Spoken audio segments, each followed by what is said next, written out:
भोंदू अशोक खरातचे कारनामे समोर येत असताना नाशिकमधून पुन्हा एक धक्कादायक घटना समोर आली। नाशिकच्या मुंबई नाका पोलीस ठाण्याच्या हद्दीत एका नामांकित कंपनीत तरुणींच्या लैंगिक शोषणाप्रकरणी तब्बल 9 गुन्हे दाखल झालेत आणि विशेष म्हणजे यात धर्मांतरणाचा प्रश्न देखील समोर आलाय। विशेष म्हणजे या तक्रारीत एका पुरुष फिर्यादीचा देखील समावेश असून धर्मांतर करण्यास भाग पाडल्याचा आरोप करण्यात आला। त्यामुळे आता या प्रकरणाचा तपास कसा होणार हे पाहणं महत्त्वाचं आहे।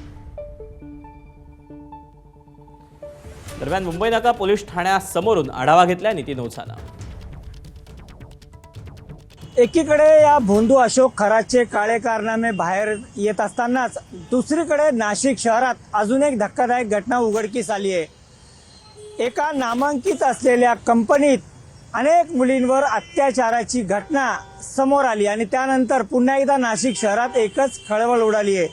मुंबई नाका पोलीस ठाण्याच्या हद्दीत असणाऱ्या या मुंबई महामार्गालगतच्या नामांकित कंपनीत गेल्या अनेक वर्षांपासून त्या ठिकाणी काम करणाऱ्या ज्या तरुणी आहेत त्यांच्यावर लैंगिक शोषण त्यांचं केलं जात असल्याची तक्रार समोर आली आणि याच मुंबई नाका पोलीस ठाण्याच्या अंतर्गत जवळपास 8 गुन्हे दाखल झालेत, तर देवळाली पोलीस ठाण्यात या संदर्भात एक गुन्हा दाखल झाला आहे।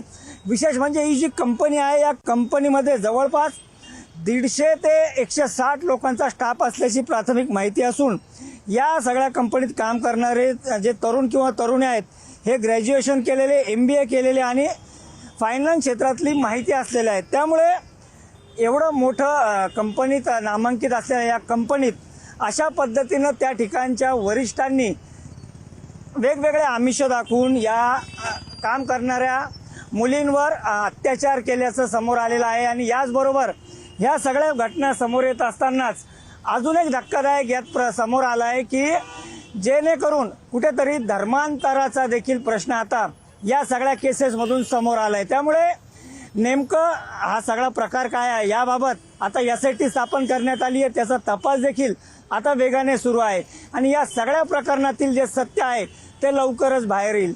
कॅमेरामन मंगेश सोनवणेसह नितीन ओझा, ABP माझा, नाशिक। ABP माझा, उघडा डोळे बघा नीट।